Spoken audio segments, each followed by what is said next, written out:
அது வந்து கண்டிப்பா ஏற்றுக்கொள்ள முடியாது. பிரதானத்துவம் இந்த கூட்டத்தில் கூட்டப்பட்டது. ஏன் இவ்வளவு பெரிய ஒரு கன்ஃபியூஷன்? நான் ரொம்ப சிம்பிளான ஒரு கொஸ்டின். அவருக்கு வேற எந்த விதமான ரைட்ஸும் கிடையாது.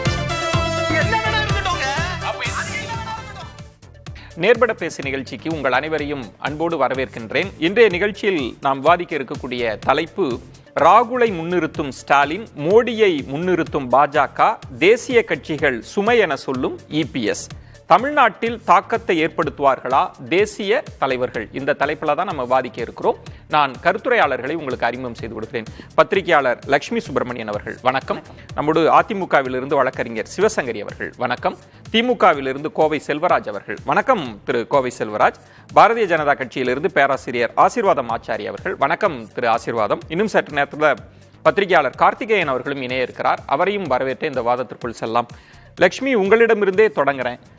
ராகுலை ஸ்டாலின் அவர்கள் முன்னிறுத்துறாங்க, மோடியை பாஜக முன்னிறுத்துகிறது, அதிமுக தேசிய கட்சிகளை வேண்டான்லாம் சொல்றாங்க. இந்த தேசிய தலைவர்களினுடைய வருகை தமிழ்நாட்டில் என்ன இம்பாக்டை ஏற்படுத்தி இருக்குன்னு நினைக்கிறீங்க?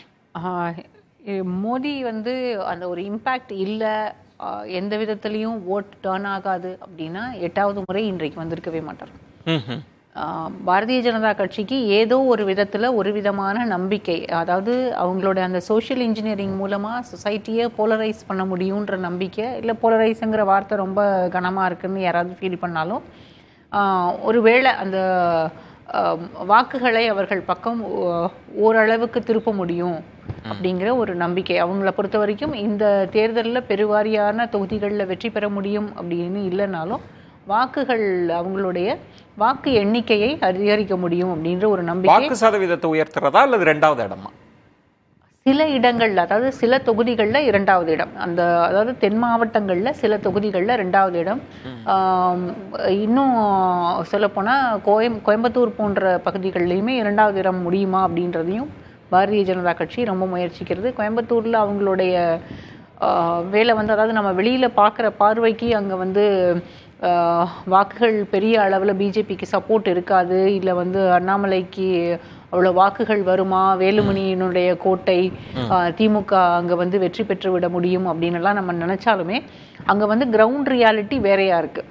3 கட்சிகளுமே அவங்களோட வேலை வந்து அங்கே அளவிட முடியாமல் தான் இருக்குது. அதாவது பணபலம், ஆள்பலம் எல்லாமே 3 கட்சிகளுமே அதை செய்கிறாங்க. இல்லைன்னு யார் மறுத்தாலும் அதை வந்து ப்ரூவ் பண்ண முடியும். அதுலேயும் வந்து பாரதிய ஜனதா கட்சியினுடைய ஆள்பலம் அங்கே வந்து நமக்கு வந்து அவங்களுக்கு எங்கே பார்ட்டி இன்ஃப்ராஸ்ட்ரக்சர் இருக்குது, எப்படி அவங்களால ஒர்க் பண்ண முடியும் அப்படின்னு நம்ம கேட்குறோம். ஆனால் கோயம்புத்தூரில் அவங்களுக்கான ஆள்பலம் அதிகம். அதாவது மட்டும் மையமா வச்சு சொல்றீங்க. கோயம்புத்தூரை பொறுத்த வரைக்கும் வெளியிலிருந்து பாரதிய ஜனதா கட்சிக்கு மற்ற தொகுதிகளில் இருந்து போய், மற்ற தொகுதிகள், மற்ற மாநிலங்கள், அது மாதிரியான பகுதிகளில் இருந்து போய் அங்கே அவங்களுக்கான கிரவுண்ட் ஒர்க் பண்ணக்கூடிய ஆட்கள் நிறையா. அதை தாண்டி மற்ற மாவட்டங்கள்ல எல்லாம் பார்த்தாலுமே பெரிய அளவில் மற்ற 2 திராவிட கட்சிகளும், அதிமுகவை பொறுத்த வரைக்கும் நம்ம அதிமுகவை இந்த தேர்தலில் அவங்க 2வது இடத்துல தான் வருவாங்க, எங்கேயுமே வெற்றி பெற்று விட முடியாது அப்படின்னுலாம் நம்ம சொல்லிட முடியாது. அவங்க நிறைய இடங்கள்ல அவங்க வந்து அதிமுக ஒவ்வொரு சில இடங்கள்ல அவங்க வந்து திமுகவுக்கான சேலஞ்சாகவும் மாறி இருக்காங்க. இன்னும் சொல்லப்போனால் ஈரோடு, திருப்பூர், நாமக்கல் இது மாதிரியான தொகுதிகளில், அதுலேயும் வந்து இன்னும் திருச்சியிலெல்லாம் கூட அவங்களால அதிமுகவால் ஒரு இன்டென்ஸ் ஃபைட்டை கொடுக்க முடியுன்ற ஒரு சூழல் தான். தேசிய தலைவர்கள் இல்லாமையே, காங்கிரஸ் பாஜகவை முன்னிறுத்தாமையே அவங்களால ஒரு இன்டென்ஸ் ஃபைட்டை கொடுக்க முடியுது. இதுக்கான காரணம் என்ன அப்படின்னா, ஏடிஎம்கேவோட வாக்கு வங்கி இன்னும் இன்டாக்டா தான் இருக்கு, பெரிய அளவுல ஒன்றும் குறைஞ்சு போயிடல. ஒருவேளை இந்த தேர்தலுக்கு பிறகு அது மாறுமா என்னன்றது எனக்கு இப்போ சொல்ல தெரியல. ஏடிஎம்கேவை பொறுத்த வரைக்கும் அந்த 25% 30% வாக்குகள் பெருவாரியான இடங்கள்ல அப்படியே இருக்கிறதாக தான் தெரியுது. தென் மாவட்டங்கள்ல வேணா அந்த வாக்குகள் வந்து குறையலாம். இப்போ திமுக வந்து ராகுலை முன்னிறுத்துவது, நீங்க தலைமை ஏற்றுக்கொள்ளுங்கள்னு திரு ஸ்டாலின் அவர்கள் சொல்றாரு. ராகுல் காந்தியினுடைய வருகை, அவரோட அணுகுமுறை, பேச்சு, இதை தமிழக வாக்காளர்கள் எப்படி பார்க்கறாங்க? ராகுலுக்கு வந்து தமிழ்நாட்டில் எப்போதுமே ஒரு ஸ்பேஸ் இருந்துட்டே இருந்திருக்கு. போன எலெக்ஷன்ல வந்து இந்தியா முழுக்க, அதாவது 2019 இந்தியா முழுக்க வேறு எந்த கட்சிகளும், அந்த கூட்டணியில் இருந்த எந்த கட்சியும் இல்லை வேறு காங்கிரஸ் கட்சியே கூட ராகுலை முன்னிறுத்தாத நேரத்தில் இங்கே தமிழ்நாட்டில் வந்து இங்கே நடந்த ஒரு கூட்டத்தில் YMCA கிரவுண்டில் நடந்த சென்னையில் நடந்த கூட்டத்தில் தான் ஸ்டாலின் அவர்கள் சொல்கிறாங்க பிரதமர் வேட்பாளர் வந்து ராகுல் காந்தி தான் அப்படின்னு. ராகுலினுடைய முகத்துக்கு அப்போ வந்து வாக்குகள் வந்தது. அப்போ இன்னைக்கும் அந்த இது வந்து இன்னும் தமிழ்நாட்டில் ராகுலுக்கான அந்த ஸ்பேஸ் வந்து உடையலை அப்படின்னு தான் நான் நினைக்கிறேன். அது அந்த பேசிஸில் தான் உங்களுக்கு ஞாபகம் இருக்கும், பார்லிமெண்ட்டில் அவர் பேசுகிறாரு, நீங்கள் வந்து எப்போதுமே தமிழ்நாட்டுக்குள்ளே நீங்கள் போக முடியாது அப்படின்னு. அந்த நம்பிக்கையில் தான் அவர் பேசினதுன்னு நினைக்கிறேன். இப்போவும் வந்து ராகுலுக்கான அந்த ஸ்பேஸ் வந்து இங்கே இருக்குது, ராகுலுக்கான ஒரு அக்செப்டன்ஸும் இருக்குது. நம்ம இன்னமும் நம்ம நினைக்கிறோம் ஆன்டி மோடி பேசக்கூடிய நிலைமை தான் தமிழ்நாட்டில் இருக்குது, ஆன்டி பிஜேபி சென்டிமெண்ட்ஸ் டீப்பாக இருக்குன்னு. அந்த டெப்த் வந்து இப்ப மாறி இருக்குன்னு தான் தோணுது, எதிர்ப்பு அலைங்கிறது குறைஞ்சிருக்கு. தேசிய அளவுல தேர்தல் அப்படிங்கும் போது அந்த முகம் தேவை கட்டாயம். யாராக இருந்தாலும், பாரதிய ஜனதா கட்சி கூட்டணியாக இருந்தாலும் இந்தியா கூட்டணியாக இருந்தாலும் முகம் தேவை. அதிமுக கூட்டணியை பொறுத்த வரைக்கும் தேசிய கட்சிகள் வந்து சுமை அப்படின்னு சொன்னாலுமே அவர் எடப்பாடி பழனிசாமி ஜெயலலிதா கிடையாது. 40 தொகுதிகள்லையும் ஜெயிச்சாலும் நம்ம வந்து இந்திய அரசியலை தீர்மானிக்க முடியும் அப்படின்ற இடத்துல இருக்கக்கூடியவராக இன்னும் உயர்ந்து வரல. அது இன்னும் ஓரிரு தேர்தல்கள் கழிச்சு அது மாறலாம். ஆனா இப்ப வந்து டிசைடிங் ஃபேக்டரா ADMK இல்ல அப்படின்ற போது அவங்களுக்கான வாக்குகள், இது பார்லிமெண்ட் எலெக்ஷன் அப்படின்றதுனால வேறு விதமாக பேசலாம். லட்சுமி, கோவை செல்வராஜ் 2-3 விஷயங்கள் பார்க்க வேண்டியிருக்கு. இப்போ மோடி எதிர்ப்பு அலை குறைந்திருப்பதனால தான் மீண்டும் மீண்டும் பிரதமர் மோடி அவர்கள் தமிழ்நாட்டுக்கு வராங்க, தமிழகத்தை முன்னிறுத்துகிறார்கள் அப்படின்ற ஒரு பாயிண்ட் ஒன்று. 2வது, அதிமுகவும் சில தொகுதிகளில் கடுமையான போட்டி, என்ன ஒரு சவாலை கொடுக்குறாங்க அப்படின்னா களம் வந்து இந்த முறை ஒரு நெருக்கடியா இருக்கா, திமுக கூட்டணிக்கு கொஞ்சம் சவாலானதாக இருக்கிறதா? நான் 2019 ஒப்பிட்டு கேட்கிறேன். அதாவது 2019 நடந்த பாராளுமன்ற தேர்தலில் பாரதிய ஜனதா கட்சி, அதிமுக, தேமுதிக எல்லாம் இப்ப 2ஆ பிரிஞ்சு நிற்கிற பாட்டாளி மக்கள் கட்சி உட்பட அத்தனை கட்சி ஒன்னா தேர்தலை சந்திச்சாங்க. சந்திக்கின்ற பொழுது 9 தொகுதிகளில் 4 லட்சத்துக்கு மேலான வாக்குகள் வித்தியாசத்தில் தோல்வி அடைஞ்சிருக்கிறாங்க. 13 தொகுதியில 3 லட்சம் வாக்குகள் வித்தியாசத்துல தோல்வி அடைஞ்சிருக்கிறாங்க. எந்த இடத்துலயுமே வெற்றி பெற முடியல. அதாவது அந்த அளவுக்கு அந்த மக்கள் அன்னைக்கு தெளிவான முடிவெடுத்ததுக்கு அப்புறம் அந்த வாக்குகள் 2ஆ பிரிஞ்சிருச்சு. பிரிஞ்சதுக்கு அப்புறம் இப்ப இவங்களுக்குள்ளேயே 2 பேர்ல 2 பேருமே தனித்தனி, அண்ணாமலை இவங்களை பத்தி பேசுறாரு, இவங்க அண்ணாமலையை பேசுறாங்க. ஆனா யாரும் அதிமுகவினர் மரியாதைக்குரிய மோடி அவர்களையோ அமித்ஷா அவர்களையோ ஒரு வார்த்தையும் பேசுறது இல்லை. காரணம் ஏன்னா அவங்களோட இன்னும் அந்த உறவு நீடிக்குது. அவங்களுக்கு வெளிப்படையா இவங்க சிறுபான்மையர் ஓட்டுகள் வந்து திமுக முழுமையா போயிடக்கூடாதுங்கிறதுக்காக தான் பிரிஞ்சு நிற்கிறாங்களுடைய, அண்ணாமலைக்காக சண்டை போட்டுருக்கிறாங்க. அது வேற விஷயம். அண்ணாமலை இவங்களோட சண்டை போடுறாரு. அதாவது இவர்களுடைய வாக்குகள் என்பது 2ஆக பிரிந்த காரணம் ஒன்று. 2வது, டெல்லிக்கு பாராளுமன்ற தேர்தலில் யார் நாடு ஆள வேண்டும் என்ற முடிவெடுப்பதில் ஒரு 10-15% மக்கள் முடிவெடுப்பார்கள். அந்த அடிப்படையில் பார்த்தா அதிமுகவுக்கு யாரு பிரதமர்னு இல்ல. அதிமுக மையப்படுத்தி பேசுறீங்க திரு கோவை செல்வராஜ். ஆனால் நான் சொல்லி வர்றேன், பிரதமர் மோடிக்கு எதிர்ப்பால குறைஞ்சிருக்குன்றதை எப்படி பாக்குறீங்க? இல்ல நான் தான் சொல்ல வர்றேன். அப்படி இல்ல, அதிமுக சொல்லி முடிச்சுட்டு மரியாதைக்குரிய மோடி அவர்களுக்கு என்ன சொல்றேன்னாக்கா, எந்த சூழ்நிலையிலும் இன்னும் 20 தடவை தமிழ்நாட்டுக்குள்ள வந்தாலும் தமிழக மக்களை பொறுத்தவரை இந்த அதிமுக திமுக இந்த 2க்குள்ளதான் போட்டியா இருக்கும் போது பாரதிய ஜனதா கட்சி வந்து 4வது இடம் 3வது இடத்துல தான் இருக்க போகுது. அதுல ஒன்றும் மாற்று கருத்துல. காரணம், அவங்க வந்து தமிழ்நாட்டுக்கு என்ன செஞ்சிருக்காங்க. மக்கள் எல்லாம் படித்தவர்கள், ரொம்ப விவரமா இருக்காங்க. எல்லாருக்கும் எல்லாம் தெரியும். 8 புயல், கஜா புயல், எல்லாம் ஓகி புயல், அந்த புயல் இந்த புயல் வந்தது, 1 பைசா கொடுக்கல. நேத்து அவங்க சொல்லிக்கிறாங்க பேரிடர் வேளாண்மையில வந்து 21,000 கோடி தான் தமிழ்நாட்டுக்கு கொடுத்துருக்கேன்னு சொல்றாங்க. 10 வருஷத்துல நீங்க 9 புயல் பாதிக்கப்பட்டு, வெள்ளத்தால் பாதிக்கப்பட்டு இவ்வளவு லட்சம் மக்கள் பாதிச்சாங்க. எவ்வளவு பிரச்சனை. அந்த கஜா புயல்ல தஞ்சாவூர் ஏரியாவில் அந்த பெல்ட், டெல்டா பெல்ட்டே தூக்கி போட்டுது. ₹1 கூட கொடுக்காம 20,000 கோடிங்கிறது ஒரு வருஷத்துக்கு 2,000 கோடி கட்டாயம். பேரிடர் காலங்கள்ல பிரதமர் வரல அப்படின்னு சுட்டி காட்டுறீங்க. ஆனால் பிரதமர் என்ன சொல்றாரு அப்படின்னா, தமிழ்நாட்டில் எனக்கு கிடைக்கிற ஆதரவை கண்டு குழம்பி போயிருக்கிறாங்க பலர் அப்படின்றாங்க. ஒன்று, லட்சுமி அவர்கள் சொல்றது வந்து 2019 நிலைமை இப்ப இல்லன்னு சொல்றாங்கல்ல, அதுக்கு உங்க பதில்? நான் சொல்றேன், 2019 நிலைமை இல்ல. 10 வருஷத்துல நீங்க வந்து 2200 கிலோமீட்டர் தேசிய நெடுஞ்சாலை 20,000 ரூபாய் ஒதுக்கி தமிழ்நாட்டுக்கு போட்டு கொடுத்தோன்னு சொல்றீங்களே. இவ்வளவு பெரிய மாநிலத்துல ஒரு வருஷத்துக்கு 200 கிலோமீட்டர் தான் ரோடு போட முடியுமா? ரோடு டாக்ஸ் மட்டும் நம்ம 63,000 கோடி கொடுத்திருக்கோம். சுங்கவரி, வாகனங்கள் தயாரிக்கிறவங்க கொடுக்கிற வரி 43,000 கோடி. இந்த டோல்கேட் இருக்கு இல்லையா, அதுல மட்டும் வருஷத்துக்கு 23,000 கோடி கொடுக்கிறோம். இவ்வளவு பணங்களை வாங்கிட்டு தமிழ்நாட்டுக்கு நீங்க ஓர வஞ்சனை செய்றீங்களா? மக்கள் ஒண்ணு தெளிவா இருக்காங்க. உங்களுடைய தேர்தல் வாக்குறுதி கொடுத்திருக்கீங்களே, அதுல தமிழ்நாட்டுக்கு நீங்க என்ன செஞ்சேன்னு கொடுத்திருக்கீங்க? ஒண்ணும் கிடையாது. எல்லாமே பொய்யான ஒரு வாக்குறுதி. அதாவது 2 லட்சம் கோடி ரூபாய்க்கு மேல முத்ரா திட்டத்துல கொடுத்தங்கிறீங்க. எத்தனை பெண்களுக்கு நீங்க 10 லட்சம் கொடுத்தீங்க, 5 லட்சம் கொடுத்து கணக்கு சொல்லுங்க பாப்போம். ஒண்ணுமே கிடையாது. அதனால மக்களை யாரும் முட்டாள் கிடையாது. தமிழ்நாட்டு மக்கள் நல்ல முடிவு எடுப்பார்கள். இனிமேல் தமிழ்நாட்டை பிஜேபி மறக்கிற அளவுக்கு தேர்தல் முடிவு இருக்கும். தமிழ்நாட்டே மறந்துருவாங்கன்றீங்க. இனி இத பத்தி நினைக்க வேண்டாம் அப்படின்னு அப்படி ஒரு முடிவு இருக்குன்றீங்க. பேசலாம். அதெல்லாம் மக்கள் தெளிவா இருக்கிறாங்க சார். பேசலாம் கோவை செல்வர்.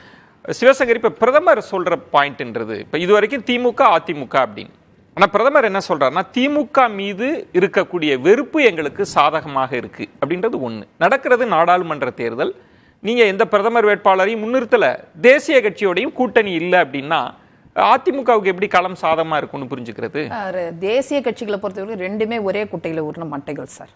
2 பேருமே நம்ம தமிழ்நாட்டுக்கு என்ன செஞ்சிருக்காங்க சொல்லுங்க, யோசிச்சு பாருங்க. அது புயல் கிட்டத்தட்ட தானே புயல் ஆரம்பிச்சு நீலம் புயல், மடி புயல், ஒக்கி, கஜா, நிவர் வரைக்கும், கடைசியா நிவர் வரைக்கும் நம்ம பார்த்தோம். எதுலையுமே நம்ம கேட்ட தொகைகள் 15,000 கோடி கேட்டா அவங்க கிட்ட 200 கோடியோ 300 கோடியோ தான். கோவை செல்வராஜ் சொன்னதே நீங்க திரும்ப சொல்றீங்க. இல்ல சார், பின்ன நான் தமிழ்நாட்டில் இருக்க பிரதான எதிர்கட்சி இல்ல சார், நான் அதுதான் சொல்றேன்.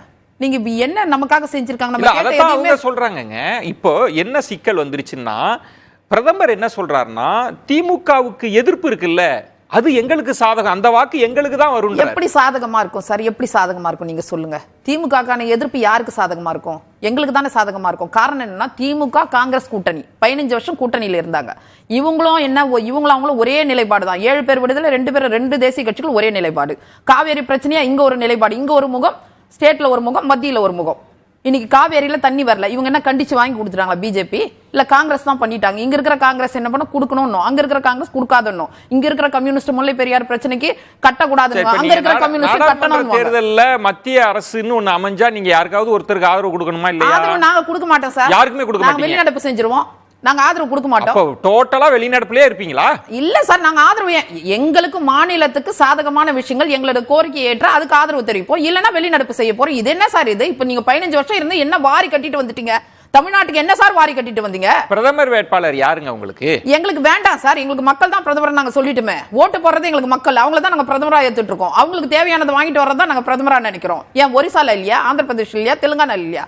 அதுக்கு நிறைய முன்னோடிகள் இருக்கிறாங்களே, நம்மளுக்கு எடுத்துக்காட்டுகள் நிறைய இருக்கே சார். அதனால நான் சொல்றேன், 2 பேருமே ஒரே குட்டையில உண்ண மாட்டீங்க. அடுத்த 67க்கு பிறகு சார் இங்க தேசிய கட்சிகளுக்கு வேலை கிடையாது. அவங்க யாரு இல்ல, அது நீங்க திரும்ப அந்த சட்டமன்ற மூட்லயே இருக்கீங்களான்றது எனக்கு ஒரு குழப்பம் இருக்கு. இப்ப நடக்கிறது நாடாளுமன்ற தேர்தல் தானே. 67க்கு பிறகு அதிமுகவும் திமுகவும் தேசிய கட்சிகளோட தானே கூட்டணி வச்சீங்க. மோடியா லேடியான்னு கேட்டாங்க. நாங்க இப்ப கேக்குறோம், மோடியா எடப்பாடியான்னு கேக்குறோம். அதுல என்ன எங்களோட கேட்கல. நாங்க எல்லா இடங்களும் போற இடங்கள்லாம் கேட்டுட்டு தான் சார் இருக்கோம். இன்னைக்கு கூட ஒவ்வொரு இடத்துலயும் அவர் சொல்லிட்டு இருக்கா சார். நீங்க என்ன கடுமையா பதிவு பண்ணனும்? சிவசங்கரி, இப்பதான் அதிமுகவை பிளவுபடுத்துது பாஜகன்னு இபிஎஸ் அவர்கள் ஒரு அறிக்கை விட்டுருக்காங்க. இப்பதான் அந்த இடத்துக்கே வந்திருக்கீங்க. எங்களை ஒண்ணும் பண்ண முடியாது, எங்களை தொட்டு பார்க்க முடியாது, நாங்க சாதாரண ஆட்கள் கிடையாது, எல்லா விஷயங்களும் கண்டனம் தெரிவிச்சுட்டு தான் இருக்கோம். என்ன சார் ஒரு பிளவுபடுத்துற முயற்சி? நீங்க போய் மக்களை சந்திங்க, மக்கள் செல்வாக்கு தான் ஜெயிச்சுவாங்க. எதுக்கு இன்னும் அடுத்த வீட்டுல போயிட்டு பிரச்சனையை உருவு பண்ணிக்கிட்டு என்ன ஊர் 2 பட்டா கூத்தாடி கொண்டாட்டம்னு சொல்லிட்டு இந்த மாதிரி கலகங்கள் பண்ணி எங்கே வரக்கூடாது. பிஜேபி தான் சொல்றோம். நாங்க வேற என்ன, எங்களுக்கு என்ன தயக்கம் இருக்கு? பிஜேபி தான் சொல்றோம். முன்பு சிவசங்கரி சொல்ல மாட்டாங்க, இப்ப சொல்றாங்க. முன்பு நான் கேட்டா சொல்ல மாட்டாங்க. 2 தேசிய கட்சி சார்பாங்க. இது சார் கூட்டணி தர்மம்னு ஒண்ணு இருந்துச்சு. கூட்டணி விட்டு வெளியே வந்த பிறகு நாங்க விமர்சனம் பண்ணிட்டு தான் இருக்கோம். விமர்சனம் எங்க பண்ணாம இருக்கு? என்ன உங்களுக்கு இருக்கிற ஒரு சிக்கல் என்னன்னா, நீங்க பிரதமர் வேட்பாளரை முன்னிறுத்த முடியல. ஒன்று, பிரதமர் மோடி பெயரை நாங்க விரும்பல. சரி, விரும்பலன்னா ஏதோ எங்களுடைய இயலாமைன்னு சொல்ற மாதிரி இருக்கு. நீங்க விரும்பல, நாங்க விரும்பல, எங்களுக்கு வேண்டாம்ன்றோம். சரி, அடுத்த பாயிண்ட், 2 பேருடைய குணமும் ஒரே மாதிரி இருக்கு, 2 பேருடைய முகமும் ஒரே மாதிரி இருக்கு. நாங்க வந்து ஆட்சி அதிகாரத்துக்கு ஆசைப்படல, மத்தியிலே இருக்கணும், எங்க மகள் இருக்கணும், மகன் இருக்கணும், மாமா இருக்கணும், மச்சா இருக்கணும், எங்களுக்கு அதிகாரம் மட்டும் தான் முக்கியம் சொல்லி அதிகாரத்தை விரும்பலன்றீங்க. ஆனா களத்தில் பரப்புரையில எங்களுக்கு வாய்ப்பு கிடைச்சது நாடாளுமன்ற தேர்தல்ல நீங்க இல்ல ஒரு விஷயம் நீங்க சொன்னதுல இருந்தா ஒரு வார்த்தை மோடியா எடப்பாடியா அப்படின்னு நாங்க கேட்போன்றீங்க. ஆனா பரப்புரை களத்துல இதுவரைக்கும் இபிஎஸ் அவர்கள் பிரதமர் மோடின்ற பெயரை இதுவரை பயன்படுத்தல, ஒரு சொல் பயன்படுத்த. பிஜேபினால யாரு சார்? பிஜேபி இன்னைக்கு அவர் மோடி இருப்பாரு, நாளைக்கு வேற யாராவது இருப்பாங்க. அதனால பிஜேபினாவே யாரு? அமித்ஷா யாரோ ஒருத்தர் இருப்பாங்க, யாரோ ஒருத்தர் இருப்பாங்க. மத்திய அரசுன்னு சொல்றோம் சார். மத்திய அரசுனா இப்ப யார் சார் மத்திய அரசு? மத்திய அரசுனா இப்ப யார் சார் மத்திய அரசு? நீங்க சொல்லுங்க சார், என்ன சார் இது? நீங்க அப்புறம் போற போக்குல சொல்றீங்க நீங்க அதிகாரத்துக்கு. ஆமா உண்மைதான், கூட்டணியில எனக்கு ஒன்று புரியல. திமுகவுக்கு மட்டும் ஸ்பெசிபிக்கா உதயநிதி ஸ்டாலின் அவர்கள் வரைக்கும் உங்களால டார்கெட் பண்ணி விமர்சிக்க முடிகிற போது டெல்லியில ஏன் பாஜக நீங்களே புரிஞ்சுக்கணும்? இங்க ஆளுங்கட்சி யாரு சார்? திரும்ப மக்கள் தெரியாதனமா போன மாதிரி நீட்டு ரத்து, கல்வி கடன் ரத்து, நகை கடன் ரத்து, ஏமாந்து மக்கள் ஓட்டு போட்டுட்டாங்கன்னா அதை முறியடிக்கணும்ல. அப்ப எங்களோட டார்கெட் யாரு? இவங்க பேசுற கொச்சையான வார்த்தைகளுக்கு பதிலடி கொடுக்கணும். தோல்வி பயத்துல உளறிட்டு இருக்காங்க. ஒரு மாண்பு கூட இல்லாம, முதலமைச்சர் என்ற ஒரு மாண்பு இல்ல, அமைச்சர் என்ற ஒரு மாண்பு இல்லாம ரொம்ப கீழே இறங்கி போய் பேசுறாங்க. அதுக்கும் பதிலடி கொடுக்கணும். நாசகார திட்டங்களை கொண்டு வர பிஜேபியோ அது காங்கிரஸோ தேசிய கட்சி, அதுக்கும் நாங்க பதிலடி கொடுக்கணும். ஏழை எளிய மக்கள் சாமானியர்களுக்கான ஒரு விஷயத்தையும் பதிலையும் கொண்டு போய் நாங்க சேர்க்கணும். எத்தனை நெருக்கடி இருக்கு. அவங்களாவது காங்கிரஸோடு சார் நீங்க சொன்னீங்க பாருங்க, போற போக்குல அதிகாரத்துக்கு நீங்க ஆசை எப்பயுமே ஆசைப்படலையா சார்? அம்மா ஆசைப்பட்டாங்களா? என்ன பண்ணாங்க ஒரு ஓட்டுல? அடுத்து நாங்க இப்ப கூட்டணியில இருந்து எங்களுக்கு வாய்ப்பு வந்துச்சு, வேணாம் சார். வாய்ப்பு வந்தது வேணாம். எங்களுக்கு வந்து அதிகாரம் முக்கியம் இல்ல சார், மக்கள் தான் முக்கியம். மக்கள் உரிமை, மக்களுக்கு மாநில உரிமை, மாநில உரிமைக்காக தொடர்ந்து பாடுபட்ட எதையாவது வாங்கிட்டு வந்து சொல்லுங்க. தேசிய தலைவர்களோட வருகை உங்களுக்கு நெருக்கடி எல்லாம் கிடையாதா? இங்கிட்டு ஒரு புறம் பிரதமர் மோடி அவர்கள், இன்னொரு புறம் ராகுல், ஏதோ மூன்றாவது அணி அதெல்லாம் சொன்னீங்களே, அதெல்லாம் களத்திலே இல்லாத அணி சார். சமூக நீதியை பத்தி பேச சதா சமூக நீதி பேசுற ஒரு கூட்டம் எல்லாம் சேர்ந்து யாரை நிக்க வச்சிருக்காங்க? மனைவிக்கு கொடுத்துருக்காங்க.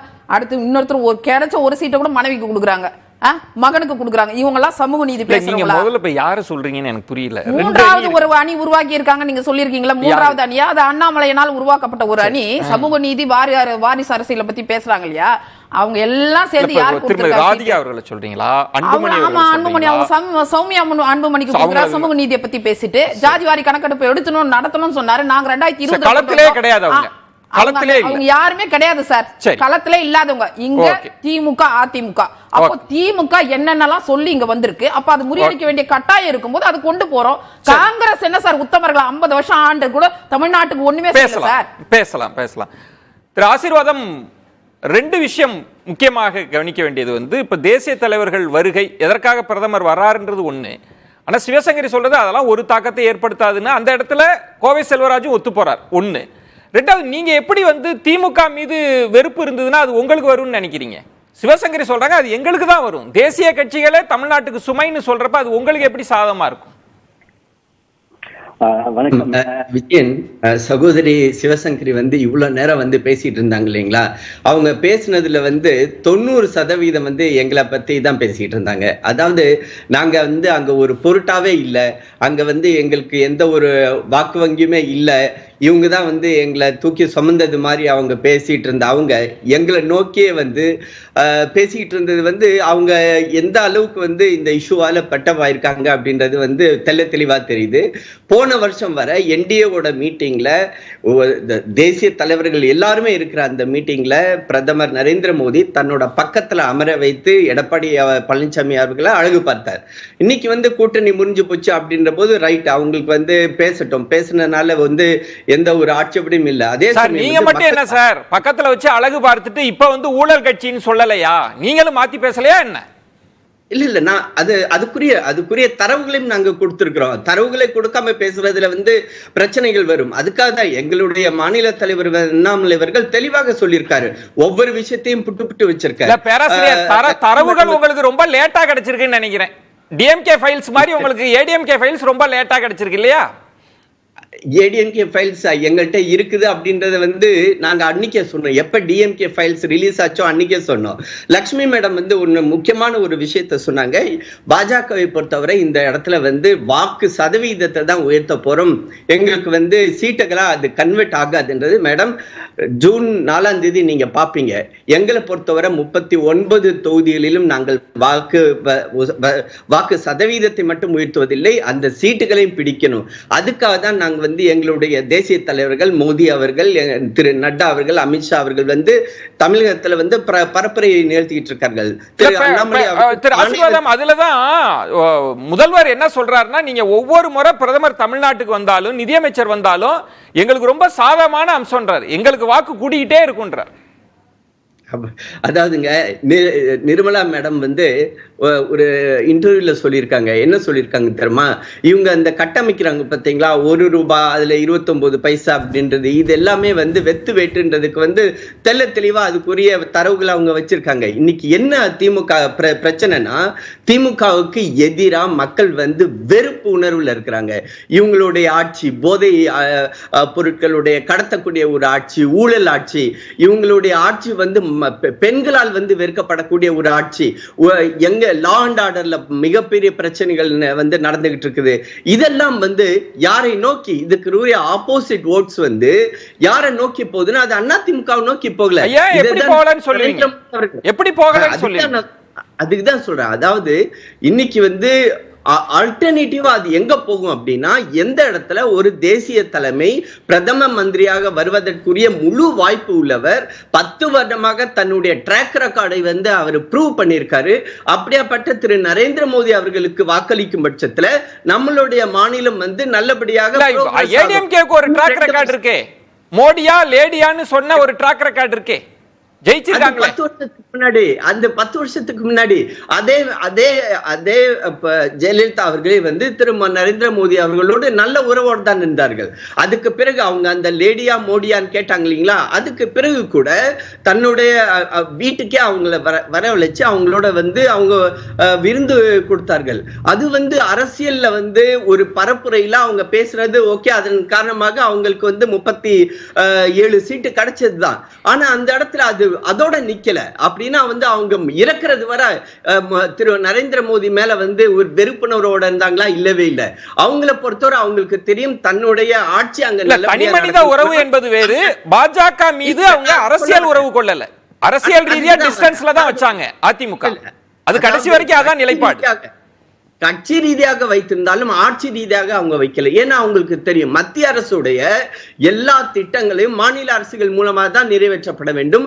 அதே சமயம் மாநில அரசுக்கு நல்ல அளவுல நிதி வேணும், அவங்களுக்கு புதிய திட்டங்களை கொண்டு வர வேண்டும் என்றால் மத்திய அரசுடைய துணை. ஆசீர்வாதம், நீங்க என்ன சொல்ல வரீங்க அப்படின்னா, பிரதமர் தொடங்கி தேசிய தலைவர்கள், பாஜக தேசிய தலைவர்கள் வந்து உங்களுக்கு அட்வான்டேஜ் தான், உங்களுக்கு வந்து சாதகமான அம்சம்ன்றீங்க, சரியா?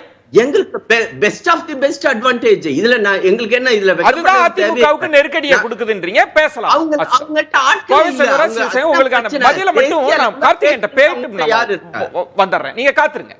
கார்த்திகேயன், இப்போ திரு ஆசீர்வாதம் சொல்றது வந்து தேசிய தலைவர்களோட வருகை, அதுவும் குறிப்பா பிரதமர் வராரு அப்படின்னா மீண்டும் ஆட்சி அமைக்க போறாருன்ற சாதகமான விஷயம் இருக்கு. அதனால நாங்க அதிமுகவை முந்தி நாங்க தான் களத்துல இருக்கோம் அப்படின்ற ஒரு பாயிண்டை எப்படி எடுத்துக்கிறது? அதிமுகவுக்கு பிரதமர் வேட்பாளரை முன்னிறுத்தாதது நெருக்கடியா இருக்கா, இல்ல சிவசங்கரி சொல்ற மாதிரி அதுதான் அதிமுகவோட அட்வான்டேஜா? 2019 ஆட்சியில் இருக்கும்போது பிரதமராக தானே வந்தார். அப்போ அட்வான்டேஜ் இருந்திருக்கணும் இல்லையா பிரச்சாரத்தில்? அதற்கு காரணம் சொல்லலாம். 2019 எங்கள் மீதான வெறுப்பு தணிந்திருக்கிறது, இல்லை மோடி வந்து மக்களால் அதிகமாக ஏற்றுக்கொள்ளப்படுகிறார்னு பாஜக தரப்பில் காரணம் சொல்லலாம். பட் கலா அப்படி இல்லை. அதை அப்படியே ஒருவேளை ஒரு தாக்கத்தை ஏற்படுத்துவதனாலும் கூட அது அவர் சொல்கிற மாதிரி 39 சீட்டை வெற்றி பெறுகிற அளவிற்கு வந்து பாஜக வளர்ந்துருக்கா, இல்லை அதற்கான கூட்டணி பலம் இருக்கா, இல்லை மக்கள்கிட்ட அந்த ஏற்புத்தன்மை அக்செப்டபிலிட்டி அவ்வளோ வளர்ந்துருக்கான்னு கேட்க திரும்ப திரும்ப வராங்க. எதற்காக பாஜக தேசிய தலைவர்கள் தொடர்ந்து தமிழ்நாட்டுக்கு வந்துட்டே இருக்காங்க? ஒரு கேம்பிள் எடுத்தாச்சு. மாநில தலைவரை நம்பி வந்து அதிமுக முதல்ல கூட்டணி வைத்து பிரியணும்னு அவங்க முடிவெடுக்கலை. அவர்கள் வந்து கூட்டணியில் இணக்கமாக தான் இருந்தார். இவரும் நீங்கள் போன சுற்றுல சொன்னது போல என்டிஏ கூட்டத்துக்கு போய் அவருக்கு பிரதமருக்கு அருகாமையிலே திரு எடப்பாடி பழனிசாமி அமர்ந்திருந்தார். அப்புறம் அதிமுக பொதுச்செயலர் என்ற முறையில் அவர் அவங்க கூட்டணி முறிவு ஏற்பட்ட கூட மோடி மீண்டும் பிரதமராக வரணும் அப்படின்றது எங்களுக்கு மாற்று கருத்து இல்லை, அண்ணாமலை தான் காரணம்ன்றதை தான் அவங்க குற்றச்சாட்டவே வச்சாங்க. அப்போ கூட்டணியிலிருந்து முறிவுக்கு வந்து காரணம் பாஜக தரப்புலேருந்து வந்த பிரச்சனை தான்ல. அதிமுக வந்து அந்த முன்முனைப்போடு அவங்க எடுத்து வெளியில் வர்றோன்னு சொல்லி அவங்க அந்த நிலைக்கு தள்ளுனது வந்து பாஜக தான் அப்படின்றத அதிமுகவோட குற்றச்சாட்டு இல்லையா? அப்போ நீங்கள் அந்த முடிவை எடுப்பதற்கு காரணமாக இருந்தவர்கள் வடக்கில் வந்து ரொம்ப பலமாக இருக்கும், அந்த 303 பெறக்கூட வாய்ப்பு இருக்குது அப்படின்ற நம்பிக்கை இருந்ததுனால் தமிழகத்தில் வந்து ஒரு கேம்பிள் எடுத்து பார்த்தாங்க. ஆனால் இன்னைக்கு அது வந்து மிஸ்அட்வென்ச்சர் ஆயிடுச்சு, பேக் ஃபயர் ஆகுது. சோ அதனால தான் தொடர்ந்து வரோம். ஆமா, வந்து ரிஸ்க் எடுத்து வச்சதுக்கு அப்புறம் திருப்பி பிரச்சாரத்துக்கு வந்து தான் ஆகணும். இங்க எந்த அளவுக்கு ஈடு செய்ய முடியுமோ அதற்கான நடவடிக்கைகள் எடுத்தால்தான் குறைந்த அளவு ஒரு சீட் கிடைச்சாலும் தொடர்ந்து வருகையின் மூலம் எங்கள்கிட்ட ஒரு பிரதமர் வேட்பாளர் இருக்கிறார் அப்படின்னா திமுக கூட்டணிக்கு எதிராக நாங்க அந்த தேசிய தலைவர்கள் வருகை மூலம் அதை நிரூபிக்க முடியாதா? அந்த இடத்துல அதிமுக தான் இருக்கா? இல்லைன்னு நான் மறுக்கல. அவர் ஒரு பிரதமராகவே வந்து கேட்கிறார் எனக்கு ஓட்டு போடுங்கன்னு, இல்லைன்னு நான் மறுக்கல. ஆனால் இங்கு உங்க கட்சியினுடைய அமைப்பு என்ன இருக்கு, உங்க கூட்டணி பலம் என்ன, மக்கள்கிட்ட எந்த அளவு இருக்கு, என்னை மீண்டும் வந்து எனக்கு ஒரு வாய்ப்பளியுங்கள், 3வது முறை வாய்ப்பளியுங்கள்னு கடத்துறதற்கான பணி எவ்வளவு செஞ்சிருக்கீங்க? நீங்க என் மக்கள் யாத்திரை வந்து அண்ணாமலை போனதுனாலேயே இல்ல, நீங்கள் வந்து சமூக ஊடகங்கள்ல வந்து பாஜக தன்னை வந்து முன்னிலைப்படுத்துகிறதுனாலே வந்து மக்கள் மத்தியில் ஏற்புத்தன்மை வந்துருச்சு. 2ஆம் இடத்திற்கு பாஜகவினுடைய அதாவது திமுகவுக்கு எதிரான அந்த ஆன்டி இன்கம்பன்சி ஓட்டு இருக்கு இல்லையா, அதை எடுக்கக்கூடிய இடத்துல வந்து அவர்கள் இருக்காங்க அப்படின்னு சொல்லக்கூடிய இடத்துக்கு இன்னும் வரல. அதிமுக தான் இந்த இடத்துல இருக்கு. அதிமுக இருக்கு. இன்னொரு கோணம் வைக்கிறேன். திரு ராகுல் காந்தி அவர்கள் வருகை, இப்ப கார்கே வராரு, இப்ப காங்கிரஸ் தலைவர்கள், இப்ப ராகுலினுடைய வருகை என்ன தாக்கத்தை ஏற்படுத்துன்னு நினைக்கிறீங்க? ராகுல் வந்து நீங்க இப்ப மோடிக்கு இருக்கக்கூடிய பேகேஜ் வந்து ராகுல் கிடையாது. ராகுல் வந்து 2019 சரி இன்றளவும் சரி ஒப்பீட்டளவில் பாத்தீங்கன்னா அவரோட பாப்புலாரிட்டி ரேட்டிங்ன்றது தமிழ்நாட்டில் பெருசா குறையல, அப்படியே இருக்கு, நிச்சயமா இருக்கு. அதே போல அவருடைய செல்வாக்குன்றது வந்து ஒரு கூடுதல் பலமாக இருக்கு. நீங்க அதே இவர் பெரிய வந்து கேம்பெயின்லாம் ஒன்றும் பண்ணலையா? ராகுல் காந்தி 2 நாள், இன்னைக்கு ஒரு நாள் வந்திருக்காரு, அன்னைக்கு ஒரு நாள், அதுக்கப்புறம் இன்னும் அவ்வளவுதான், இதோட வரப்போறது இல்ல.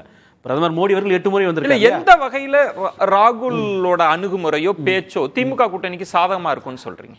ஒரு முக்கியமான விஷயம், ராகுல் வந்து அவர் காங்கிரஸினுடைய கொள்கைன்னு சொல்லி இங்க வந்து புதுசா வந்து எதையும் வந்து திணிக்க வரல. நீங்க இன்ஃபேக்ட் வந்து காங்கிரஸோட கேம்பெயின் மேனிஃபெஸ்டோ வந்து ரிலீஸ் பண்ணப்பவே, தேர்தல் வாக்குறுதி விட்ட பத்திரம் வெளியிட்டப்பவே அந்த நியாய பத்திரத்தில் பல பேர் வைத்த விமர்சனம் வந்து திமுக இது தேர்தல் பத்திரம் மாதிரி இருக்கு, தேர்தல் அறிக்கை மாதிரி இருக்கு அப்படின்ற விமர்சனத்தை வச்சாங்க. அப்போ பல்வேறு இந்த மாநிலத்தில் என்ன அரசியல் இருக்கிறது, மக்களோட என்ன ஓட்டம் என்னவாக இருக்கிறதோ அதை இன்டர்னலைஸ் பண்ணிட்டு உள்வாங்கி அது சார்ந்த விஷயங்களை வந்து தன்னுடைய தேர்தல் வாக்குறுதியில் நீட்டுக்கு வந்து அந்த மாநிலங்களே முடிவு செய்து கொள்ளலாம், கல்வியை வந்து மாநில பட்டியலுக்கு கொண்டு வரலாம், இல்லை வந்து ஆளுநர்களை நியமிக்கிறதுல வந்து ஒரு கலந்துரையாடல் மாநில அரசோட இருக்கணும், அதே போல ஆளுநர்களோட அதிகாரத்தை குறைக்கணும், ஜிஎஸ்டி டாக்ஸ் டெவல்யூஷன்ல வந்து எதெல்லாம் வந்து மாநிலத்தில் இருக்கக்கூடிய மக்கள் இந்த நீங்க நான் சொன்ன இந்த விஷயத்துல நீங்க எடுத்துக்கோங்க, எதுலையுமே வந்து திமுகவிற்கும் அதிமுகவுக்கும் பெரிய களத்துல தேசிய தலைவர்கள் வராங்க, அவங்களுக்கு சில ஸ்ட்ராட்டஜி.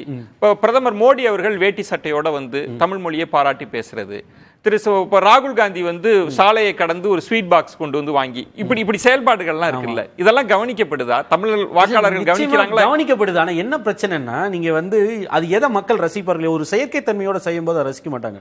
நீங்க ஒரு வேட்டி கட்டுறதுனாலயோ இல்ல ஒரு திருக்குறளை சொல்றதுனாலயோ உங்களுக்கு மக்கள் மீது அபிமானத்தை வென்றெடுக்க முடியாது. நீங்க உண்மையிலேயே அந்த மக்களுக்கு ஏதாவது செய்திருந்தால் இல்ல அந்த மக்கள் செய்யறாங்கன்ற இது என்னமாவது அவங்க போய் சேர்ந்திருந்தாதான் அந்த லைக்கபிலிட்டி வரும். நீங்க ராகுல் காந்தி இந்த கருத்துக்களை வந்து திமுகவில், அதுக்கு தான் சொன்னேன், திமுக அதிமுகவுக்கு நான் சொன்ன பல்வேறு விஷயங்கள மாற்று கருத்தே இருக்காது.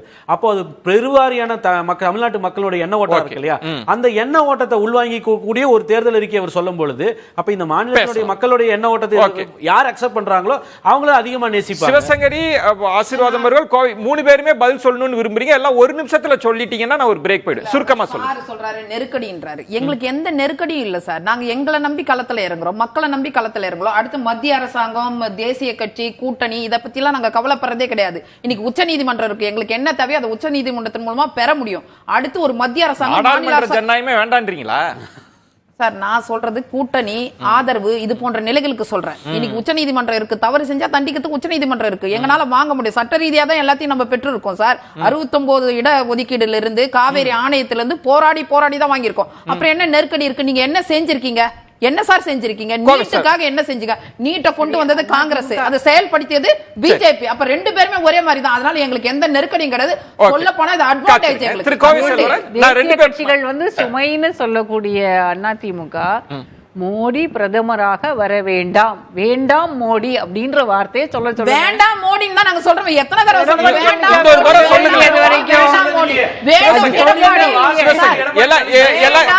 சார்? இருங்க நான் சொல்றேன், இருங்க சார். அவங்க சொல்றாங்களா? ஒரே பைனரி क्वेश्चन தான், மீண்டும் மோடி வரணுமா வேண்டாமான்றது எஸ் ஆர் நோல திரு எடப்பாடி பழனிசாமி இதுவரைக்கும் சொல்லிருக்காரு. இருங்க சார், நீங்க சொல்லிருங்களேன் சார். ஒரு தப்பான விஷயம் இல்ல, நீங்க சொல்லிருங்களேன். ஏன்னா ஆசீர்வாதம் வந்து சர்ப்ரைஸா காத்துட்டு இருக்காரு. நீங்க சொல்ல போறீங்களா இல்லையா? மோடி வேண்டும், எடப்பாடி அடுத்து சொல்லிட்டாங்க. இருங்க சார், ஒரே நிமிஷம். கார்த்திகேயன் சார் ஒரு முக்கியமான விஷயம் நான் கடந்து போக விரும்பல.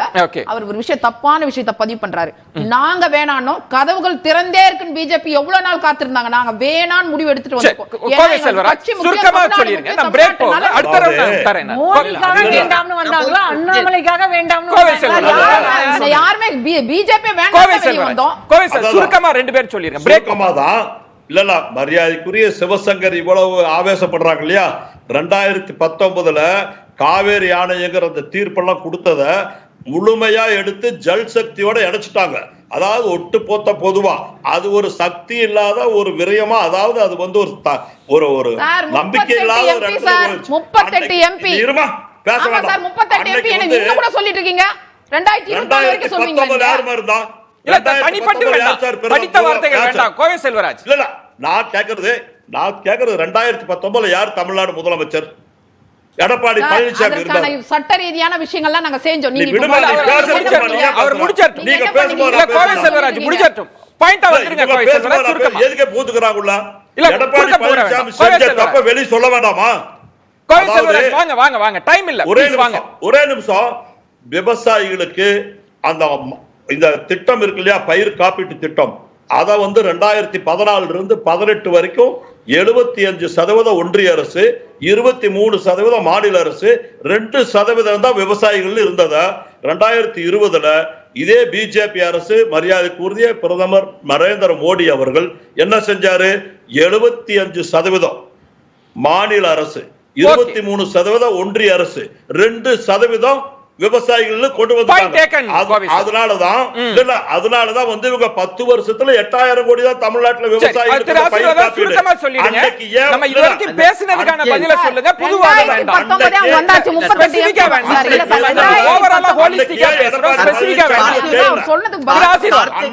எடப்பாடி பழனிசாமி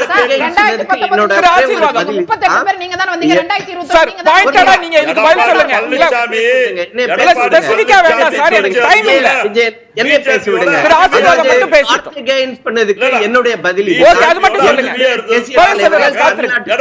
வெறும் கையை வீசிட்டு வரல.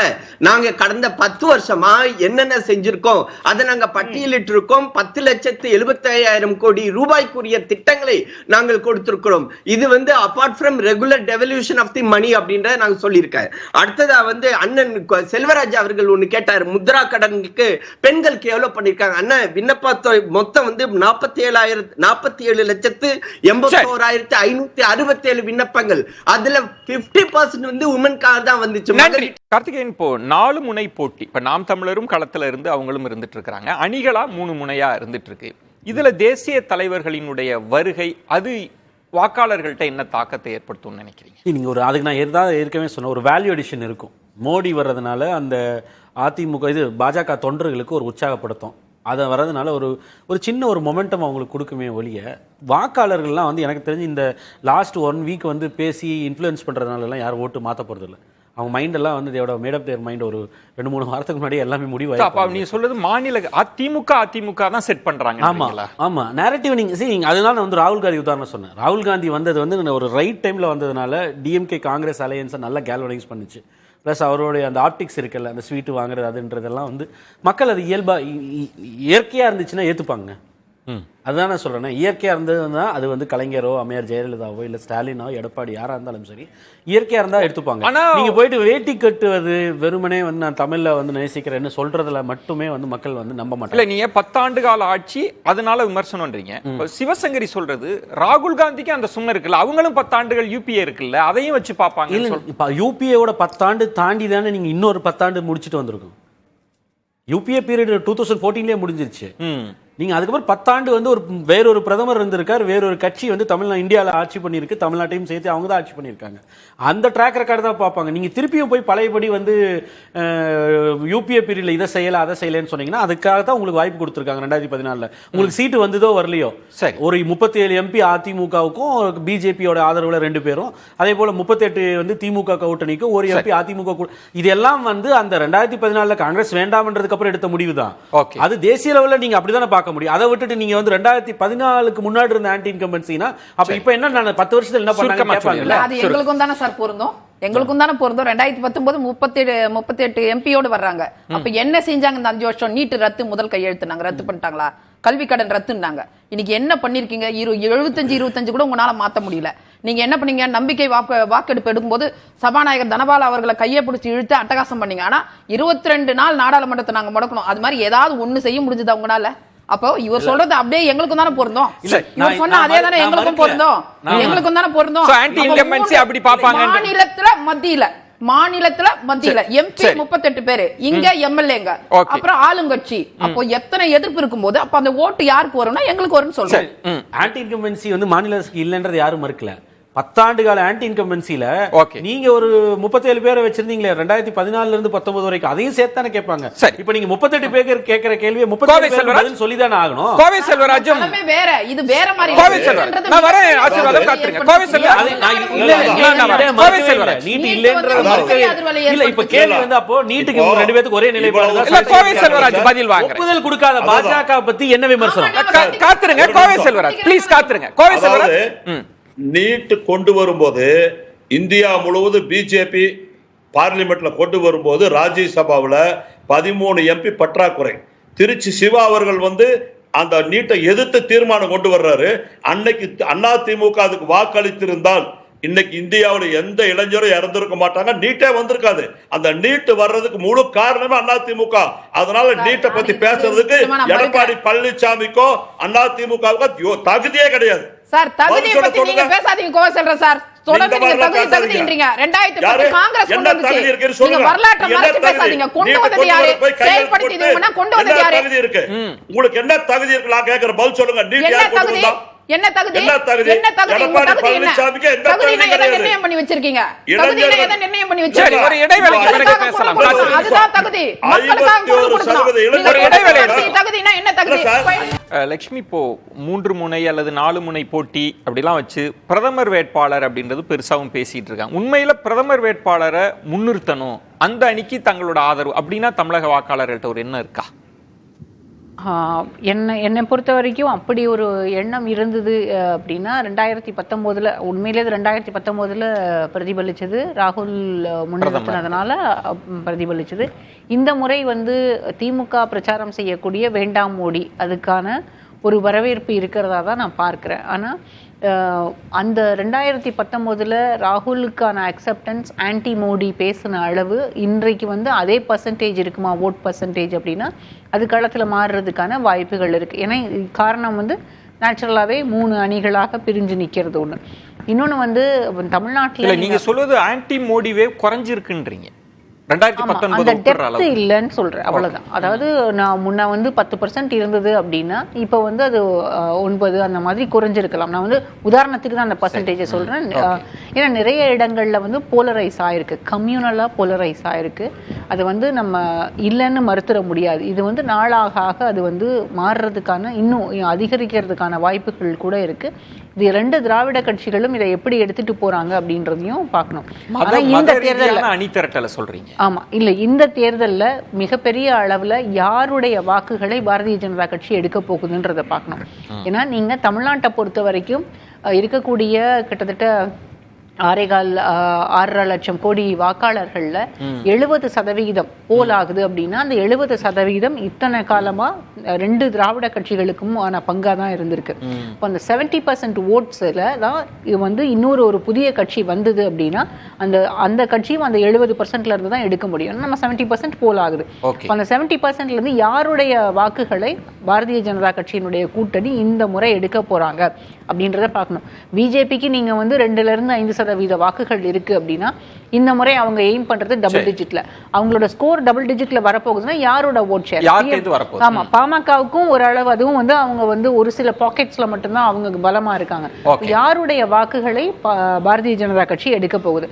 அதிமுகவினுடைய வாக்குகளையா இல்ல திமுகவுக்கு எதிராக இருக்கு? திமுகவுக்கு எதிரான வாக்குகள் அப்படின்னாலும் அது அதிமுக வாக்கு தான்.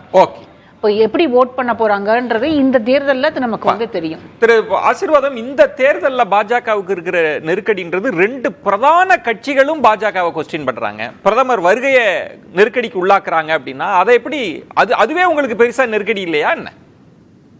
அதாவது விஜயன் அவங்க வந்து கொஸ்டின் பண்ணட்டும். ஆனா அதே சமயம் வந்து மக்களும் அவங்கள்ட்ட ஒரு கேள்வியை கேட்பாங்க.